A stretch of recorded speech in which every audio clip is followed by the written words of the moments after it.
कि हमारे पहले टर्म की शुरुआत में भारत वर्ल्ड इकोनॉमी में 10वें नंबर पे था।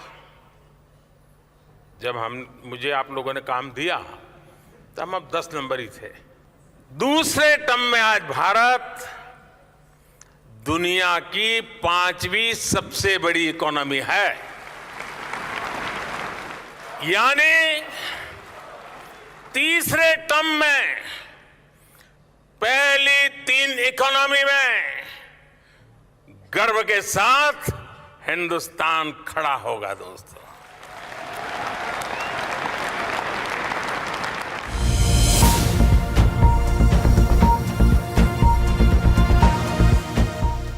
भारत के प्रधानमंत्री नरेंद्र मोदी के कार्यकाल के 9 साल पूरे होने के साथ ही उनकी लोकप्रियता में भी गिरावट आई है। कोरोना महामारी, अर्थव्यवस्था में मंदी, किसान आंदोलन, सामाजिक असमानता और सांप्रदायिक तनाव जैसे मुद्दों ने उनकी चुनौतियों को और भी बढ़ा दिया है।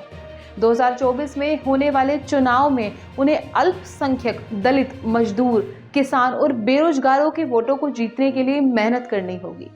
क्या इन वर्गों की आशाओं और आकांक्षाओं को वो पूरा कर पाएंगे? क्या उनके पुराने 10 सालों के काम का लोगों को कुछ फायदा हुआ है? क्या वे अपने विरोधियों को पीछे छोड़ पाएंगे? इन सवालों के जवाब जानने के लिए देखिए हमारा ये विशेष कार्यक्रम। नमस्कार, आप देख रहे हैं एयर न्यूज़ और मैं हूं आपके साथ तनु शर्मा। आज हम बात करेंगे भारत के प्रधानमंत्री नरेंद्र मोदी के कार्यकाल के 9 साल की सफलताओं और असफलताओं के बारे में। प्रधानमंत्री मोदी 2014 में अच्छे दिन का वादा करके सत्ता में आए और 2019 में उन्होंने आत्मनिर्भर भारत का नारा दिया। उन्होंने देश में कई बड़े बदलाव लाने का प्रयास किया, जैसे कि जनधन योजना, उज्ज्वला भारत अभियान, आयुष्मान भारत योजना, नोटबंदी, जीएसटी, आर्टिकल 370 का खात्मा, राम मंदिर निर्माण, चीन और पाकिस्तान के साथ सीमा विवाद और कोरोना वैक्सीनेशन। लेकिन क्या इन सब कामों से देश की जनता को कुछ लाभ मिला है? क्या इन कामों की वजह से देश की अर्थव्यवस्था, सामाजिक न्याय और राष्ट्रीय एकता मजबूत हुई है? इसके बारे में हम आपको कुछ तथ्य और आंकड़े बताएंगे जो मोदी सरकार के कार्यकाल का विश्लेषण करने में मदद करेंगे। हम अर्थव्यवस्था, रोजगार, निर्यात, गरीबी, सामाजिक न्याय, सांप्रदायिक सद्भाव, राष्ट्रीय सुरक्षा और स्वास्थ्य जैसे महत्वपूर्ण क्षेत्रों पर ध्यान देंगे। शुरुआत करते हैं अर्थव्यवस्था से। मोदी सरकार के 9 साल में अर्थव्यवस्था का हाल क्या रहा, उसे हम कुछ आंकड़ों से समझेंगे। मोदी सरकार ने 2025 तक भारत की जीडीपी को $5 ट्रिलियन बनाने का लक्ष्य रखा था, लेकिन कोरोना महामारी ने इसे दूर कर दिया है। अब तक भारत की जीडीपी $3 लाख करोड़ से कम है, जो 2014 में $2.3 लाख करोड़ थी। भारत की जीडीपी वृद्धि दर भी 2014 से 15 में 7.4% से और 2019 से 20 में 4% तक गिर गई, जो 11 साल का सबसे कम स्तर है। कोरोना के कारण 2020 से 21 में जीडीपी में 7.13% की गिरावट आई थी, जो 40 साल का सबसे बेकार प्रदर्शन है। मोदी सरकार के कार्यकाल में अर्थव्यवस्था पर नोटबंदी, जीएसटी, मुद्रास्फीति, तेल के दामों का उठान, निवेश में कमी और लॉकडाउन जैसे आर्थिक झटके पड़े हैं। बात की जाए रोजगार की, तो मोदी सरकार के 9 साल में रोजगार की स्थिति भी बेहद निराशाजनक रही है। मोदी सरकार ने हर साल 2 करोड़ नौकरियों का वादा किया था, लेकिन बीते दशक में हर साल केवल 43 लाख नौकरियां ही पैदा हुई। 2017 से 18 में बेरोजगारी बीते 45 सालों में सबसे अधिक यानी कि 6.1% पर थी। CMIE के हाउस होल्ड सर्वे के अनुसार यह दर तब से अब तक लगभग 2 गुनी हो चुकी है। 2021 की शुरुआत से अब तक 2.5 करोड़ से अधिक लोग अपनी नौकरी गंवा चुके हैं और 7.5 करोड़ लोग गरीबी रेखा पर पहुंच चुके हैं, जिसमें 10 करोड़ का 1/3 मध्यम वर्ग भी शामिल है। मोदी सरकार के कार्यकाल में मैन्युफैक्चरिंग की नौकरियां बीते 5 साल से आधी हो चुकी हैं। बात की जाए निर्यात की, तो मोदी सरकार के 9 साल में भारत का निर्यात भी काफ़ी नहीं बढ़ पाया है। मोदी सरकार ने मेक इन इंडिया पहल की शुरुआत की थी, जिसका उद्देश्य था कि भारत वैश्विक उत्पादन का पावर हाउस बने और अपने निर्यात को बढ़ाए। लेकिन इस पहल का असर निर्यात पर ज़्यादा नहीं दिखा। भारत का निर्यात 2014 से 15 में 310 अरब डॉलर था, जो 2019 से 20 में 314 अरब डॉलर तक पहुंचा, यानी 5 साल में केवल 4 अरब डॉलर का इजाफा हुआ। कोरोना के कारण 2020 से 21 में निर्यात में 7% की गिरावट आई। यह 291 अरब डॉलर पर आ गया। भारत का निर्यात अपने विकास दर से काफ़ी पीछे है। भारत का निर्यात जीडीपी का 19.8% हिस्सा है, जबकि चीन का 21.1%, वियतनाम का 104.4% और बांग्लादेश का 29.4%। भारत को अपने निर्यात को बढ़ाने के लिए अपनी उत्पादन योग्यता, उत्पाद की गुणवत्ता, विभिन्न बाजारों में प्रवेश और व्यापार अनुबंधों को सुधारने की जरूरत है। भारत का निर्यात अपने प्रतिस्पर्धियों के मुकाबले कम है, क्योंकि भारत की उत्पादन लागत उच्च है। भारत का व्यापार नीति अनुकूल नहीं है। भारत के पास विश्वसनीय और विविध उत्पाद नहीं है और भारत को वैश्विक व्यापार में अपनी भूमिका बढ़ाने के लिए अधिक प्रयास करने की जरूरत है। भारत के निर्यात को बढ़ाने के लिए मोदी सरकार ने 4 कदम उठाए हैं, जैसे कि विश्व के सबसे बड़े वैक्सीन निर्यातक बनने का प्रयास करना, भारत में कोरोना वायरस के खिलाफ वैक्सीन विकसित करने में अग्रणी भूमिका निभाना और अब तक 95 देशों को वैक्सीन की आपूर्ति भी की है।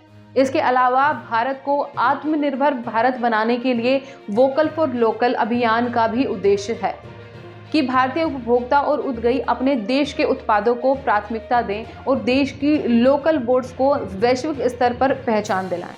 इससे भारत की उत्पादन क्षमता, गुणवत्ता, प्रतिस्पर्धा और निर्यात बढ़ने की उम्मीद है।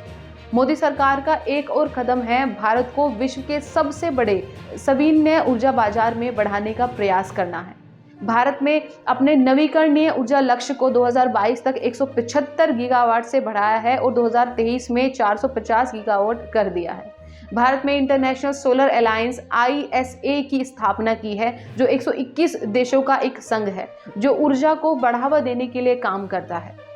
बात की जाए गरीबी की, तो मोदी सरकार के 9 साल में गरीबी को कम करने के लिए कई पहल की गई, जैसे जनधन योजना, उज्ज्वला योजना, आयुष्मान भारत योजना, किसान सम्मान निधि योजना आदि।